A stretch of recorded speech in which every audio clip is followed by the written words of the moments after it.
बिस्मिल्लाहिर्रहमानिर्रहीम, अस्सलाम वालेकुम। कैसे हैं आप सब लोग? उम्मीद है आप सब लोग खैर खैरियत से होंगे। ये वीडियो जो है बिल्कुल एजुकेशनल पर्पज़ के लिए। अगर आपके बच्चों को इस तरह का कोई मसला होता है तो आप सबसे पहले अपने डॉक्टर से रजू करें। इस वीडियो में मैं आपको जस्ट इन्फॉर्मेशन देने वाला हूं कि अगर आप में से आपके किसी बच्चे को अमूमन फ़ीवर हो जाता है तो कैसे आप उसको घर के अंदर मैनेज कर सकते हैं। मैं आपको स्टेप बाय स्टेप इस वीडियो में गाइड करने वाला हूँ। के बच्चे को या कोरोना है या कोरोना नहीं है, आम फीवर भी है, तो कैसे आप उसको मैनेज करेंगे घर के अंदर, वो सब कुछ मैं आपको इस वीडियो में बताने वाला हूँ। अमूमन ये जो फीवर होता है बच्चों में, ये तकरीबन 3 से 5 दिन के अंदर अमूमन ठीक हो जाता है अगर आप इसको प्रॉपर तरीके से मैनेज करें।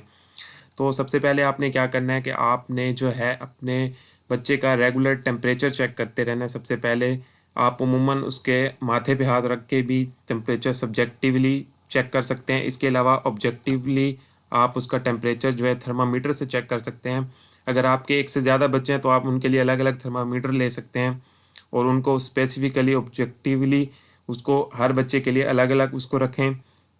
और आप जो है थर्मामीटर जो है बहुत ही सस्ता आता है, आप इसको अपने आप लेके रख सकते हैं अपने घर में। इसके अलावा एक डिजिटल थर्मामीटर होता है, उसको भी आप यूज़ कर सकते हैं, जो कि आपको डायरेक्ट टेम्परेचर बता देता है।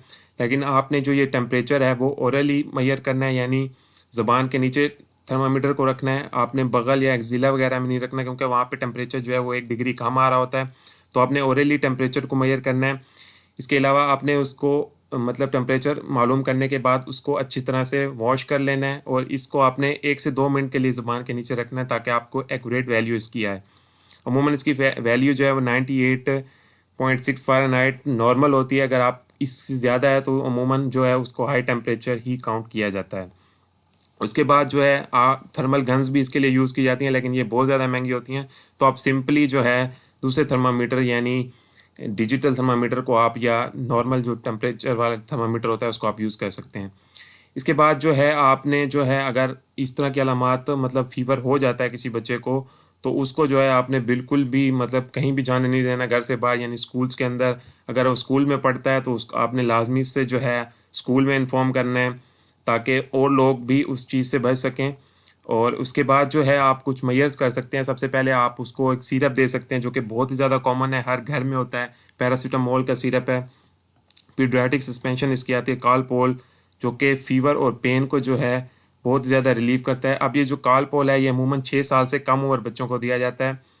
और जो अगर बहुत ज़्यादा छोटे बच्चे हैं तो आप उनको पैनाडोल यानी पैरासीटामोल इसके जो है ड्रॉप्स आते हैं, जो कि 2 मंथ से 2 साल तक तकरीबन बच्चों को ये दिए जाते हैं। इसके अलावा अगर जो है 6 साल से बड़े हैं तो उनको आप कालपोल जो है पैरासीटामोल 6+ दे सकते हैं। ये अमूमन 6 साल से कम ज़्यादा उम्र के बच्चों के लिए होता है। आप अमूमन जो एज है बच्चों की, ये अमूमन इन सिरप्स के ऊपर पहले से भी लिखी होती है और ये अमूमन 3 से 4 बार दिन में दिए जाते हैं। अब जो है डोज़ के हिसाब से, यानी अगर 3 साल से कम उम्र है तो आप 2.5 ml दे सकते हैं।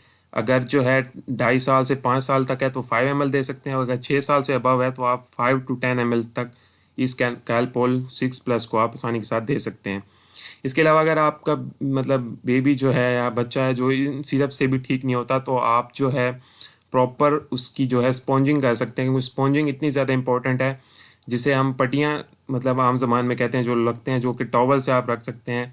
लेकिन याद रखना है कि उसको जो है आपने ठंडे पानी से ही उसकी पट्टियाँ रखनी हैं। पूरे जिस्म पे आप रख सकते हैं, किसी कॉटन से रख सकते हैं, क्योंकि जो अमूमन अंदर का टेम्परेचर होता है वो बहुत ज़्यादा हाई होता है और हम जब ठंडी पट्टियाँ रखते हैं तो अमूमन जो अंदर का टेम्परेचर है वो बाहर की तरफ आता है।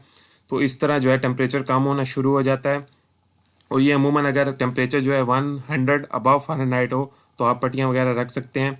इसके अलावा आपने बिल्कुल भी रज़ाई वगैरह या जो है उसमें बिल्कुल भी रिपीट ना नहीं है, ताकि और टेम्परेचर पेशेंट बेबी का ज़्यादा ना हो जाए उसको। इसके अलावा उसको फिट्स या सीज़ वगैरह भी पड़ सकते हैं।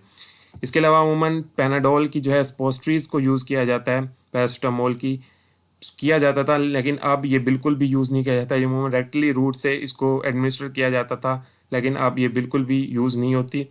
इसके अलावा जो आपने क्या ख्याल रखना है, प्रॉपर रेस्ट करना है, मतलब चिल्ड्रन को प्रॉपर रेस्ट देना है। उसके पानी का ख़ास ख्याल रखना है, क्योंकि फ़ीवर जो है हमारे अंदर का जो पानी है उसको बहुत ज़्यादा कम कर देता है। आप उसको ऐसी फूड दे सकते हैं जो कि बहुत ही ज़्यादा नरम ग़िज़ाएँ हों, बिल्कुल सेमी सॉलिड ग़िज़ाएँ हों, कोई हैवी ग़िज़ाएँ मिर्च मसाले बिल्कुल भी नहीं देने। फ्रूट्स वगैरह आप उनको उसको दे सकते हैं, ब्रेड वगैरह, मिल्क वगैरह। उसके बाद जो है फिर भी अगर आपका जो चिल्ड्रन है वो बिल्कुल ठीक नहीं होता, तो हो सकता है कि उसको कोई बैक्टीरियल इन्फेक्शन हो, उसकी वजह से फ़ीवर हो जाता है 24 घंटे के बाद, इन मैयर से ठीक नहीं होता, तो आप उसको एंटीबायोटिक का सिरप दे सकते हैं। सबसे अच्छा जो सिरप है एजिथ्रोमाइसिन का आता है, बहुत ही अच्छा सिरप है, वो आप इसको दे सकते हैं। आप इसकी जो डोज़ है वो 5 ml जो है, आप उसमें 200 मिलीग्राम होता है, वो आप उसको 3 दिन तक आपने लाजमी से देना है, क्योंकि एंटीबायोटिक का एक मतलब कोर्स होता है, उसको आप 3 से 5 दिन तक देते हैं। अगर आप उसको कम दिनों में देंगे या कोई डोज नहीं देंगे तो फिर उसका इफेक्ट जो है वो पहले वाला भी ख़त्म हो जाता है। अमूमन ये वेट के हिसाब से दिया जाता है, वो डॉक्टर खुद मैयर करके देखता है। मैं अमूमन आपको थोड़ा सा बता देता हूँ, अगर बेबी जो है उसका वज़न 10 kg है तो आप उसको 2.5 ml दे सकते हैं, और ये जो है अमूमन दिन में एक बार दिया जाता है, आधा चम्मच।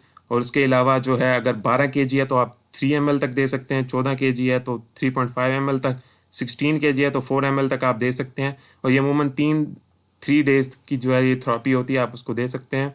इसके अलावा ये जो एजिथ्रोमाइसिन की थेरेपी है 5 डेज़ तक भी आप दे सकते हैं, लेकिन उसका क्राइटेरिया थोड़ा डिफरेंट होता है, यानी आप पहले दिन जो है 2.5 ml देंगे, उसके बाद जो अगले 4 दिन है आप उस डोज का हाफ डोज फिर बाकी 4 दिनों में देते हैं। इसके अलावा एक और सिरप है, वो भी आप दे सकते हैं, उसका नाम है जी सेफिक्साइम, बहुत ही 3rd जनरेशन स्पेलोस्पोरिन का सिरप है। इसमें क्या होता है, इसकी जो 5 ml है उसके अंदर 100 mg जो है मतलब डोज होती है इसकी, और ये जो है दो सूरतों में आता है, एक तो 5 ml 100 mg में आता है, और इसके अलावा जो है 5 ml 200 mg में भी आता है। तो ये जो है इसकी उम्र के हिसाब से इसको दिया जाता है, और ये भी अमूमन 3 से 5 दिन तक और दिन में एक बार डॉक्टर की मतलब हिदायत के मुताबिक ही दिया जाता है। उसके बाद अगर इन ये जो दो एंटीबैक्टीरियल सिरप हैं इसके साथ भी ठीक नहीं होता, अगर उसको पेशेंट जो है उसको साथ में ज़ुकाम है, खांसी वगैरह है, तो फिर आप क्या करेंगे, आप इसके साथ जो है सिरप का इजाफा कर सकते हैं। लोरेटिडीन का सिरप है जो कि एंटी एलर्जी, एंटी हिस्टोमेटिक और एंटी प्रोरेटिक है, नॉन सिडेटिव है, यानी 2nd जनरेशन का सिरप है। इसमें कोई सिडेशन वगैरह नहीं होती, ये भी दिन में एक बार ही दिया जाता है, आधा चम्मच। इसके अलावा अगर आपको रात को मसला है, अगर चिल्ड्रन को, बेबी को, तो आप उसको इस सिरप लोराइडीन सिरप की बजाय आप उसको जो है सिट्रोजिन हाइड्रोक्लोराइड दे सकते हैं। इसमें सिडेशन थोड़ी बहुत पाई जाती है, और ये भी दिन में एक बार दिया जाता है, यानी रात को दिया जाता है आधा चम्मच। इसके बाद जो है अगर पेशेंट जो मतलब बेबी जो है उसको ड्राई कफ भी है साथ में, तो आप उसको एक बड़ा ही मशहूर सिरप है टिक्सीलेक्स का सिरप आता है, आप उसको ड्राई कफ अगर उसको बेबी को है तो आप उसको ये वाला सिरप दे सकते हैं। ये अमूमन 3 मंथ से कम उम्र बच्चों को नहीं दिया जाता, लेकिन अगर 3 मंथ से 1 साल तक हैं बेबी तो आप उसको दे सकते हैं। 2.5 से 5 ml तक जो है 1 चम्मच या उस आधा चम्मच आप उसको आसानी के साथ दे सकते हैं। और अगर 1 साल से 5 साल की उम्र का बच्चा है तो आप उसको 5 ml से 10 ml तक दिन में 3 बार आप दे सकते हैं, और ये अमूमन वेट, बेबी के वेट के हिसाब से होता है, और जो डॉक्टर आपको बता देता है। उसके बाद जो है अगर उसको ज़ुकाम है, खांसी है, साथ में रनिंग नोज़ है, तो आप टिक्सीलेक्स का एक और सिरप भी होता है 60 ml में, प्रोमेथाजिन हाइड्रोक्लोराइड, ये भी आप दे सकते हैं।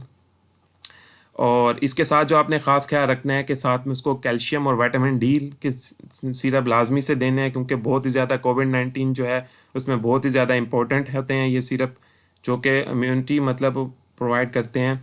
सबसे पहला है कैल्शियम, मैग्नीशियम, विटामिन डी और जिंक, इसमें होता है। ऑस्टियो केयर है के नाम से आता है, बहुत ही अच्छा सिरप है।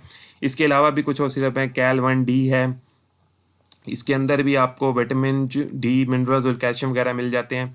इसके अलावा एक और सिरप है कैल्शियम पी है, कैल्शियम पी सप्लीमेंट्स हैं, ये तमाम उम्र के बच्चों को दे सकते हैं आप। इसके बाद एक और सिरप है वेडालाइन सिरप, इसके अंदर भी काफ़ी चीज़ें आपको मिल जाती हैं, विटामिन ए है, डी है, B1 है, B2, B6, B12, सी, निकोटीनामाइड, काफ़ी ज़्यादा मिनरल्स और विटामिन इसके अंदर मौजूद हैं। उसके बाद एक और सिरप है ओसनेट डी, इसके अंदर भी आपको विटामिन डी और मिनरल्स वगैरह मिल जाते हैं काफ़ी ज़्यादा। इसके अलावा एक और सिरप है कैल्शियम मेरिकल डी, कैल्शियम, विटामिन डी, इसके अंदर मिनरल्स वगैरह भी मौजूद हैं। ये कुछ सिरप्स हैं, इनमें से आप कोई भी एक सिरप आसानी के साथ दे सकते हैं, इसमें कैल्शियम और मिनरल्स की मिकदार उसकी पूरी हो जाती है। ये अमूमन एक जो है चम्मच दिया जाता है या हाफ चम्मच दिन में एक बार दिया जाता है, और ये जो जितनी भी थेरापी है इसको आप 3 से 5 दिन तक लाजमी से जारी रखते हैं, और अमूमन जो है बेबी इस थेरापी के बाद बिल्कुल ठीक हो जाता है, जितना भी उसको मसला हो। और अगर वो ठीक हो जाए तो फिर भी उसको 4 to 5 डेज़ लाजमी से रेस्ट करवाना लाजमी है। तो ये कुछ थेरेपी करके आप आसानी के साथ अपने घर के अंदर जो है फ़ीवर को आसानी के साथ कंट्रोल कर सकते हैं। फिर भी आपने डॉक्टर की हिदायत के मुताबिक ही इन चीज़ों को यूज़ करना है, क्योंकि इसकी प्रॉपर एक डोज़ होती है, एक मिकदार होती है, एक अरसे तक उसको लेना होता है, तो वो सब कुछ आपका डॉक्टर ही आपको बताएगा। इस वीडियो का मकसद एक प्रॉपर आपको गाइड करना था कि कैसे फ़ीवर को कंट्रोल किया जाता है, क्या-क्या उसके सिम्पटम्स होते हैं, कैसे आपने उसको कंट्रोल करना है। उम्मीद है कि आपको ये वीडियो अच्छी लगी होगी। अगर वीडियो अच्छी लगी है तो वीडियो को लाइक कर दें। अपने दोस्तों, अपने रिश्तेदारों और ऐसे लोगों के साथ शेयर करें, क्योंकि ये वीडियो बहुत ज़्यादा लोगों के लिए बहुत ही यूज़फुल हो सकती है। और चैनल को सब्सक्राइब लाज़मी से करके जाएँ। इस तरह की अच्छी-अच्छी वीडियोज़ आपको इस चैनल पे मिलती रहेंगी। तो मिलते हैं नेक्स्ट इसी तरह की किसी अच्छी वीडियो में। तब तक के लिए खुदा हाफ़िज़।